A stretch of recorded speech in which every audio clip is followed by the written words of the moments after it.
মহান আল্লাহর অশেষ মেহেরবানি যে আল্লাহ আমাকে আপনাকে ফজরের 2 রাকাত ফরজ নামাজ মসজিদে এসে জামাতের সহিত আদায় করার তৌফিক দান করলেন। এই জন্য আমরা সবাই শুকরিয়া জ্ঞাপন করে বলি আলহামদুলিল্লাহ। আলহামদুলিল্লাহ। আজকে আমরা নামাজের গুরুত্বপূর্ণ একটা বিষয় শিখব। আমাদের ব্যস্ততার দরুন অনেকেই জামাতে সময় মতো অংশগ্রহণ করতে পারি না। অনেক সময় এসে দেখা যায় যে ইমাম সাহেব রুকুতে চলে গেছে। সেই ক্ষেত্রে মুক্তাদি হিসাবে আমার করণীয় কি? আমাকে নামাজে দাঁড়াইতে হবে, আপনাকে জায়নামাজের দোয়া বলতে হবে, নিয়ত পুরোপুরি করতে হবে, এরকম না।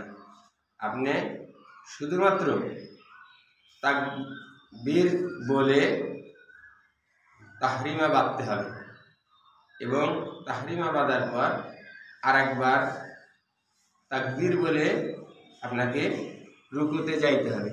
রুকুতে যাওয়ার পর আপনি যদি ইমাম সাহেবের সামি আল্লাহু লিমান হামিদা বলার আগে অন্তত একবার সুবহানা রাব্বিয়াল আযীম বলতে পারেন, সেক্ষেত্রেই আপনাকে ধরে নেওয়া হলো যে আপনার রাকাতটা সম্পন্ন হয়েছে।